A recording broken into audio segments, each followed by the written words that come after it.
కేళ్లకు ముందు జరిగిన నటి ప్రత్యూష మృతి కేసులో సుప్రీంకోర్టు తీర్పు ఇచ్చింది. కానీ తమకు న్యాయం జరగలేదంటున్నారు ఆమె కుటుంబ సభ్యులు.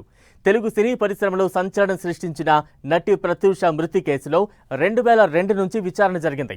పలు కీలక మలుపుల తర్వాత సుప్రీంకోర్టు తీర్పు ఇచ్చింది. గతంలో వచ్చిన మెడికల్ రిపోర్టులను సవాల్ చేస్తూ దాఖలైన పిటిషన్లపై సుప్రీంకోర్టు విచారించింది.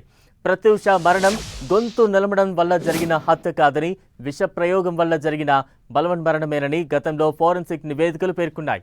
ఆ రిపోర్టులను సుప్రీంకోర్టు ప్రాథమికంగా పరిగణలోకి తీసుకుంది. సిద్ధార్థ రెడ్డి బెయిల్ పిటిషన్ను కొట్టేసిన సుప్రీంకోర్టు హైకోర్టు విధించిన 2 ఏళ్ల జైలు శిక్షను సమర్థించింది.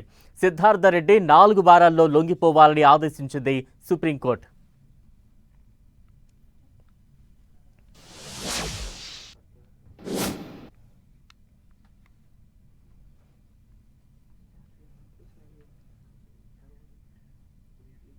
ఈ కేసులో ప్రత్యూష తల్లి సరోజినీదేవి 20 ఏళ్లుగా న్యాయ పోరాటం చేస్తూ తమ వాదనలు వినిపిస్తూ వచ్చారు.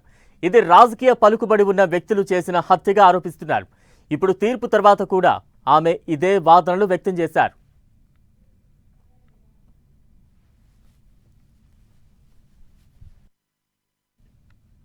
జస్టిస్ అయితే జరగలేదు. జీవిత ఖైదు పడి ఉంటే ప్రత్యూష ఆత్మకు శాంతించేది, మాకు కూడా కొద్దిగా తృప్తి అయ్యేది. 26 ఏళ్ల పోరాటంలో ఇంతేనా అనిపిస్తుంది. అంటే అమ్మాయి వెళ్ళిపోయింది, మా కుటుంబం ఇక్కడే ఉంది, ఒక మంచి కళాకారిణి. అంటే ఈరోజు బతికుంటే ఎంతో పెద్ద కళాకారిణి అయ్యేది తెలంగాణలో. అలాంటి అమ్మాయి వెళ్ళిపోయింది. అందుకనే మాకైతే తృప్తి లేదండి.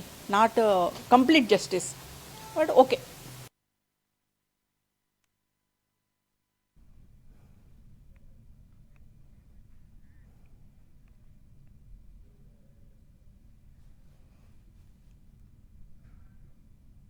ఆత్మహత్య చేసుకున్న, మర్డర్ అయినా ఒక మనిషి చనిపోతే పోస్ట్ మార్టం రిపోర్ట్ ఆధారంగానే ఛార్జ్ షీట్ అప్లై చేస్తారు కోర్టులో అనేది ఒక కామన్ థింగ్, కామన్ నానుడి. బట్ ప్రత్యూష కేసులో అదేమి జరగల. త్రిసభ్య కమిటీ ఇచ్చిన రిపోర్ట్ ఆధారంగానే ఛార్జ్ షీట్ అప్లై అయింది. త్రిసభ్య కమిటీ ఇచ్చిన రిపోర్ట్ ఆధారంగానే total trials, total up to supreme court వరకు అదే ట్రయల్స్ జరిగింది. కానీ ఎక్కడ కూడా పోస్ట్ మార్టం రిపోర్ట్ని కన్ఫర్మ్ చేయాలి. అందుకని ఈ ఇన్జస్టిస్ వచ్చింది. ఒక బాడీని హింసించిన తర్వాత కూడా అది కాదు అని అంటే ఇంక నేనేం చేయాలండి? నా దగ్గర ఏం రాజకీయ అధికారం లేదు, నా దగ్గర డబ్బులు లేవు. ఫోటోలు కూడా నాకు ఇవ్వనీలే. సిడిఎఫ్ నుంచి అసలు ఒక్క ఫోటో నాకు అందలే. పోస్ట్ మార్టంలో ప్రతి పార్ట్కి ఆపరేషన్స్లో ఫోటోలు తీస్తారు, వీడియో తీస్తారు. వీడియో కూడా తప్ప, ఫోటోలు కూడా తప్ప. ఏవి మరి ఆ ఫోటోలు ఎక్కడ పోయినాయి?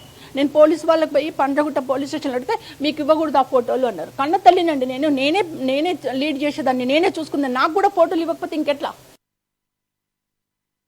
ఆత్మహత్య చేసుకున్న, మర్డర్ అయినా